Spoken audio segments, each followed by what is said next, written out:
immersion, je préfère le côté simulé que le côté réel. On va essayer d'aller un petit peu vite. Donc on essaie de parler un peu de simulation, d'immersion et de jeu sérieux. En fait, on voit dans la littérature énormément de choses sous un vocable générique health game. Et finalement, qu'est-ce que c'est que le health game? Est-ce que simulation, immersion, jeu sérieux, c'est interchangeable dans ce terme-là? Et si c'est le cas, quel choix je peux faire pour avoir une utilisation optimale de chaque brique, de chaque outil, de chaque méthode pour pouvoir mener un enseignement de qualité? Alors effectivement, c'est très théorique cela. Alors raconte-nous un petit peu là. Comment tu es arrivé là-dedans? Alors, moi, je suis un petit jeune là-dedans. Je suis arrivé au printemps 2013. C'était dans le cadre d'un IDEFI qui a été remporté en 2012 par Lyon et qui est piloté au niveau scientifique par Xavier Martin. Et bon, on m'a incité à coordonner ce truc en 2013. J'ai trouvé ça plutôt sympa, immersif. C'est sympa parce que c'est des équipes qui travaillent ensemble. Et c'est sympa parce que c'est expérientiel. Donc finalement, je regrette pas complètement d'être embarqué dans cette affaire. Et donc en fait, quand on t'a mis devant ce défi d'IDEFI, qu'est-ce que tu as fait en premier? Ah ben, ça me permet de le remercier, il est juste à côté de moi. J'ai recherché un petit peu, j'ai fait un petit coup de Google pour voir qu'est-ce qui pouvait me sauver un peu du désastre. Et je suis tombé sur les recommandations du professeur Grand-Henri. Et j'ai trouvé ça infiniment précieux pour pouvoir avoir le pied à l'étrier rapidement. J'ai trouvé ça d'autant plus précieux que finalement, c'est à la disposition de tout le monde dans un endroit relativement facile à trouver. Bien. Et finalement, donc c'est Gamed, le jeu dans tout ça? Eh ben, je suis tombé sur toi, enfin j'espère que je t'ai pas fait mal. Donc la même année, j'ai découvert Segamed, et puis j'ai découvert un peu un monde qui était étranger. J'ai eu la chance de rencontrer Julian Alvarez, et qui m'a fait comprendre que finalement bah, le jeu c'était quelque chose de très utile et qu'il fallait regarder ça avec beaucoup de sérieux finalement parce que c'était quelque chose qui pouvait être vraiment précieux dans la panoplie d'outils pédagogiques à disposition. Alors là, c'est un petit peu l'écogitation nocturne, le plat de nouilles, donc le health game. Comment je relie ce health game avec la simulation, l'immersion, le jeu sérieux? C'est quoi les rapports entre ces différentes sémantiques? Comment j'utilise ça? Alors peut-être une des premières choses, c'est de se dire vis-à-vis de la simulation, euh, comment je positionne ça? La simulation, moi je vois à peu près ce que c'est grâce à M. Grand-Henri. J'ai trois grands volets, l'organique, humain, relationnel. J'ai le synthétique et j'ai l'électronique. Un exercice en simulation, si jamais, c'est très rarement tout l'un ou tout l'autre. C'est un dosage savant des trois. Et finalement, je fais un petit aparté sur le jeu sérieux. C'est un petit peu ça aussi le jeu sérieux, c'est-à-dire que on a à la fois des jeux sérieux numériques, des vidéogames, mais on a aussi du serious gaming qui peut se faire à partir de choses tout à fait pratiques comme des jeux de cartes, des jeux de plateau. Donc on a quand même, on sent, on perçoit qu'il y a des choses quand même un petit peu communes entre ces deux mondes. Alors, SAMSEL, le programme EDEFI, c'est la stratégie d'apprentissage des métiers de santé en environnement immersif. Alors c'est quoi l'immersion? ben, c'est se plonger. Alors, est-ce que c'est se plonger dans un livre? Pas tout à fait. C'est se mettre en condition, c'est immerger ses sens dans une situation et aussi immerger son affect dans une situation.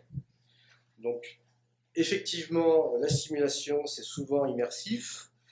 En fait, l'éponge, je la mets dans la mer pour qu'elle soit immergée et qu'elle puisse collecter des informations. Et puis, c'est collaboratif, en général, j'apprends à plusieurs. L'immersion, ça va agir un peu comme le catalyseur, de mon point de vue, de la simulation. Alors, l'immersion versus la simulation. C'est quoi finalement quand je fais un apprentissage immersif dans un endroit qui ressemble à une chambre de déchocage ou à un bloc? Finalement, dans le bloc opératoire, si j'ai un vrai patient, je n'ai pas le droit de me tromper. Alors que si je suis en simulation, je regagne ce droit à l'erreur, et ça c'est très important, c'est un peu le second plan décalé par rapport à la réalité. Je peux me tromper, mais non seulement je peux me tromper, mais je dois me tromper, parce que c'est en apprenant de ses erreurs qu'on devient un bon professionnel. Donc je cite Beckett, hein, try it again, fail better. Trompez-vous de mieux en mieux pour être préparé à toutes les situations compliquées que vous allez trouver dans votre profession. Comment j'organise ces apprentissages? Ces apprentissages, je peux les voir un peu comme un continuum de compétences. Je sais que la simulation, ça ne sert à rien si je viens les mains dans les poches en n'ayant pas un peu potassé les affaires. Il faut que j'ai des prérequis. Donc, côté gauche, j'ai la partie apprentissage, j'ai le droit à l'erreur, c'est sécure, j'ai le droit de me tromper, je dois me tromper. J'ai une progression, je vois que plus j'avance, plus l'immersion va être importante souvent. Par contre, moins l'efficience va être bonne. Et puis à un moment, je m'évalue, je m'auto-évalue ou je suis évalué par des seniors et je passe dans le monde réel du soin. Alors j'ai une petite partie en double commande, hein, et puis in fine, c'est mon exercice professionnel. Et là, j'ai plus le droit de me tromper. Alors une petite remarque, c'est qu'on peut sans arrêt, au cours de sa vie, retourner côté vert, au travers de la formation médicale continue.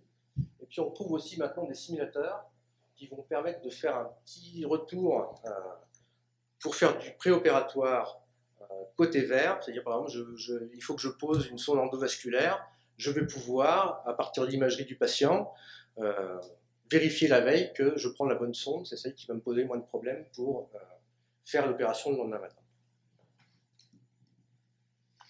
Alors le jeu sérieux. Alors le jeu sérieux, c'est pas évident cette affaire. Il y a plein de façons il y a des jeux sérieux, il y a du serious gaming, il y a du serious modding, il y a plein de choses. Et puis on s'aperçoit qu'il y a le jeu, il y a le jeu vidéo, il y a le jouet, il y a le jouet, et en fait, tout ça, c'est pas facile de se faire une idée assez précise. Par exemple, maintenant, de plus en plus dans les hôpitaux, il y a la chambre des erreurs, le bloc des erreurs, mais aussi on a des vrais jeux vidéo sur des dispositifs haute fidélité qui apprennent par exemple à faire de la fibroscopie pulmonaire. On parcourt dans un temps limité un arbre bronchique en essayant de ne pas percuter les parois. J'ai aussi le défi avec mes pairs, c'est-à-dire j'essaie de voir si je suis meilleur en quiz que l'autre. Donc en fait le jeu c'est plein de choses. Et c'est plein de choses aussi bien dans le monde virtuel que dans le monde réel. Donc j'ai essayé de faire un petit éclaté, et on voit qu'il y a des choses qui sont très virtuelles, des choses qui sont très réelles, puis des choses qui sont à cheval sur les deux. Et souvent, les mannequins haute fidélité, il y a à la fois beaucoup de numérique à l'intérieur, et c'est des mannequins qui sont pourtant très réels. Donc, c'est vraiment quelque chose de très dense et de très touffu. Le jeu sérieux, c'est aussi je joue à, c'est-à-dire j'ai des règles du jeu, et je joue avec. Et je joue avec, c'est le jouet. Et ça fait le distinguo en fait entre le play study, l'étude du play, et l'étude du game. Et ça, c'est très pratique quand on a un défi qui dure 7 ans. Ça permet de se dire, je vais travailler en fait de façon un peu séparée les deux. Je vais faire de la R&D sur le jouet, c'est-à-dire je vais faire de meilleurs simulateurs. Typiquement, la peau des simulateurs, il faut dire les choses comme elles sont, c'est pas bon, c'est nul, c'est tout sauf de la peau. Donc on peut faire des recherches pour améliorer ça. Et puis, il y a toute la partie du play qui est plutôt centrée sur l'apprenant. Quelles sont les bonnes techniques, les bons triggers pédagogiques que je dois travailler pour que l'apprentissage soit évité. Après, si je veux que ce soit ludique, il faut que je travaille les deux volets. Parce que, aussi bien au niveau pratique, au niveau de l'artefact, si je ne travaille pas le côté ludique, le résultat ne sera pas bon. Et s'il n'y a pas de règle du jeu, si le play est mal bâti, c'est pareil, ce sera un flop. Il faut qu'il y ait des bons objectifs, il faut que les règles du jeu soient claires pour que les gens puissent se projeter. Alors là, humour, classe inversée. Donc je vous remets la fameuse pyramide, où on s'aperçoit que vers le haut de la pyramide, j'ai du mal à imprimer, comme disait l'autre. Et puis, quand je fais de la simulation, là j'imprime vachement mieux, c'est quand même beaucoup plus performant. En sachant que je suis quand même obligé de partir de la pointe pour arriver à la base. La simulation, vu les coûts, ça peut pas être, je prends un étudiant et je vais lui offrir 6 ans dans un centre haute fidélité. C'est totalement irréaliste économiquement. Donc je vais construire cette approche de la simulation dans cette logique de classe inversée, en lui donnant accès au départ à des choses sous forme numérique, et là le jeu sérieux sera de type numérique, sera de type quiz, pour arriver à une phase qui est la vraie simulation avec la fidélité maximum, qui se fera dans un centre, dans un bloc. Et donc on va pouvoir doser et utiliser des versions de jeux variées à toutes les étapes.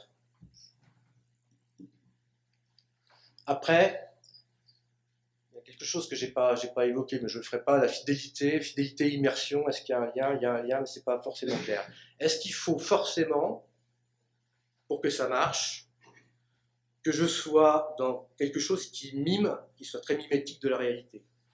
Pour apprendre l'anatomie, on sent que, oui, c'est important, c'est quand même vachement pratique d'avoir la possibilité de voir une structure anatomique en 3D. On a des outils maintenant formidables qui permettent de le faire. Par contre, on a une étude actuellement dans SAMSEI sur l'apprentissage d'un nœud simple en laparoscopie. Eh bien, l'équipe qui travaille là-dessus s'est dit, on va travailler sur les triggers cognitifs, donc avec les vrais outils de laparoscopie. On fait faire des gestes aux novices qui ressemblent à tout sauf à un nœud, sauf que ce sont les étapes de base pour faire un nœud. Et après, ils jouent en fait à faire un nœud sans le savoir, et le jour où on leur demande de faire un nœud, ils se sont améliorés. Donc c'est un jeu sérieux qui n'est pas la réalité finale, mais qui va permettre d'acquérir les bases du geste final. Je suis pas trop en retard, ça va?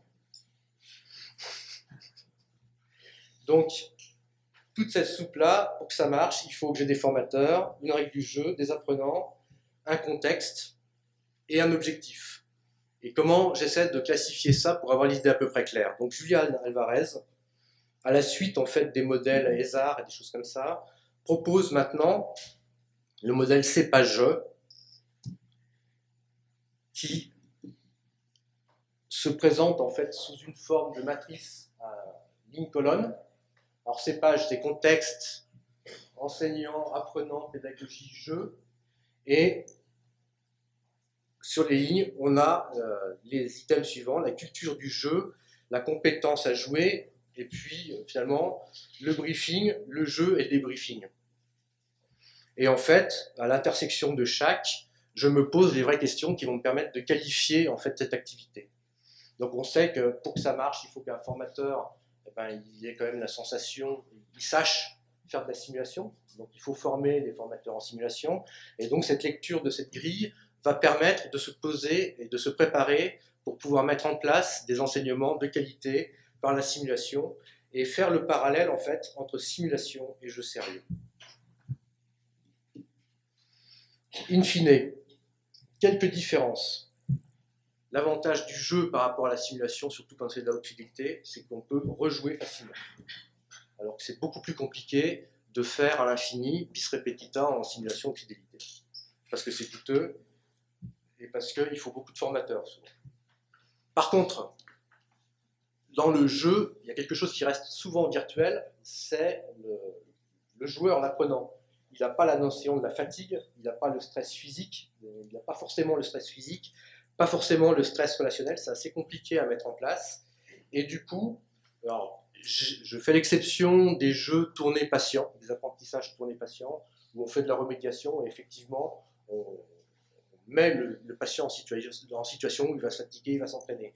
Mais pour les apprentissages des métiers de santé, en général, l'opération, elle ne va pas durer 4 heures, vous n'allez pas avoir mal au dos, vous n'allez pas avoir l'odeur du bloc opératoire, toute cette réalité incontournable quand vous êtes professionnel. Donc c'est quand même une des limites à l'exercice actuellement. Et enfin, à gauche et à droite, finalement, c'est qu'une question d'intention. On a un jouet de part et d'autre, et en fonction de ce qu'on veut faire, eh bien, on ne va pas arriver, on va dans un cas apprendre et dans un cas ne faire que jouer et avoir une utilisation de jouets, mais pour passer du poupon à la simulation haute fidélité, il va y avoir toute une histoire, toute une série d'apprentissages numériques, des apprentissages de base, de formation par la simulation, apprendre à poser un cathlon, apprendre pour arriver à la vraie simulation complète, où on va avoir à la fois du relationnel d'équipe, de décision, des décisions techniques à prendre, des gestes techniques à réaliser, avec un objectif, faut-il sauver le poupon Ariane. Voilà, je vous remercie.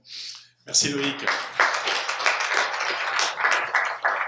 Alors, comme l'a suggéré Jean-François, on va passer à l'intervenant suivant et vous voyez qu'on est en train là de remonter en charge. Le bébé, on reboucle avec la première image d'introduction de Jean-François. Je vais faire passer des post-it dans les rangs. Si vous avez des questions, vous les posez. Je voyais tout à l'heure, en le voyant croquer, je lui dis, d'un coup, il a une lumière, il s'est mis à dessiner. Je me suis dit, qu'est-ce que... Ah, la classe inversée. Voilà. Premier dessin inversé de l'histoire. Bravo. Voilà. Bravo. Très, très bien.